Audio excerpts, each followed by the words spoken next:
¿Sabías que la historia real de Peter Pan nada tiene que ver con la caricatura realizada por Disney? En realidad, es un relato profundamente perturbador, donde se mezclan la fantasía, lo turbio y el deseo de la eterna juventud, pero de una forma mucho más oscura de lo que La Casa del Ratón nos mostró en su versión de 1953. Su autor, James Matthew Barrie, nació en Escocia en 1860 y cargó desde la infancia con una herida que nunca logró cerrar. La muerte de su hermano mayor, David, marcó su vida para siempre. David murió siendo niño, y en la mente de Barrie quedó fijada una idea peligrosa. Crecer era una tragedia, y la niñez debía conservarse intacta a cualquier precio. Esa obsesión se filtró años después en Peter Pan, un niño que celebra no envejecer jamás, incluso cuando ese deseo implica renunciar a todo lo demás, a la familia, al futuro y a cualquier forma de vida real. Barrie se casó, pero su matrimonio fue frío y estéril, sin hijos, lo que profundizó aún más su vacío emocional. Durante sus caminatas por Kensington Gardens, Barrie conoció a Sylvia Llewellyn-Davis y a sus 5 hijos de la forma más simple, coincidiendo repetidamente en el parque, donde los niños jugaban mientras él les contaba historias improvisadas. Con el tiempo ganó la confianza de la madre y se integró a la familia, convirtiendo esos encuentros cotidianos en el núcleo emocional que daría origen a Peter Pan. Pero detrás de las sonrisas y los juegos, había algo en la mirada de Barrie y en la intensidad de su interés que muchos han considerado inquietante.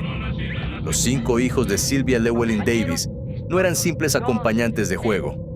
Cada uno tenía una personalidad distinta que Barrie observaba con una atención que iba más allá de lo casual. En Peter Pan, esos rasgos reaparecen transformados en los niños perdidos. Chicos sin pasado claro, sin familia y sin un futuro fuera de nunca jamás, unidos por la promesa de no crecer jamás. Wendy, John y Michael no surgen de la nada. Parecen una versión aceptable y ordenada de aquellos niños reales, adaptados para el público y suavizados por la fantasía.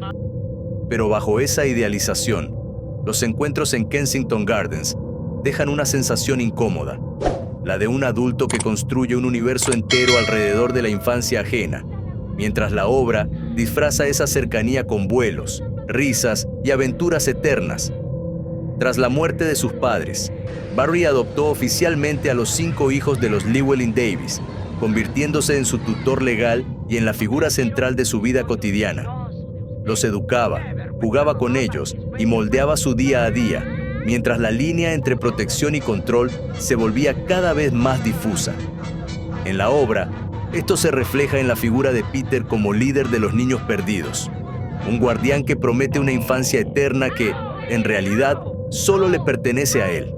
Los niños sí envejecen bajo su cuidado, y cuando dejan de encajar en ese juego infinito, son apartados, olvidados o directamente abandonados. En esta lectura más inquietante, los niños no son llevados a una aventura, sino arrancados de su familia y de su realidad, seducidos por una promesa que jamás se cumple. Nunca, jamás no es un refugio, sino un limbo. Mientras ellos quedan atrapados en un juego sin fin, el mundo real sigue avanzando y termina por olvidarlos. Nunca se explica exactamente qué pasa con los niños perdidos cuando crecen. Sin embargo, existe una teoría que no aparece en la película. Según esta teoría, los piratas de Nunca Jamás en realidad son niños perdidos que crecieron. Algunos escaparon, otros fueron abandonados por Peter Pan. Al no poder volver al mundo real, porque ya no tienen a nadie esperándolos allí, se quedaron a vivir en Nunca Jamás. Contrario a lo que muestra la versión infantil, esta teoría plantea que los verdaderos héroes de la historia no serían Peter Pan ni los niños perdidos, sino Garfio y sus piratas. Ellos no intentarían destruir a Peter por maldad, sino para detenerlo y evitar que siga llevándose niños. Esto explicaría la sensibilidad de los piratas frente a la figura materna, cuando casi todos se quiebran al escuchar una canción sobre la madre, revelando una herida común. La película suaviza y disfraza situaciones extremadamente graves. El intento de asesinato de las sirenas contra Wendy, el ataque de Campanita movida por los celos, o el hecho de que Peter Pan cercenara la mano de Garfio y se la diera de comer a un cocodrilo. todo se presenta como travesuras, cuando en realidad refleja un peligro constante y real. A esta lectura oscura se suma una teoría aún más perturbadora ligada a los hijos adoptivos de Barry.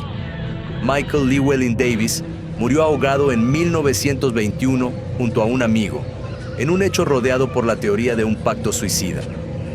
Décadas después, Peter Llewellyn Davis murió al arrojarse a las vías del tren.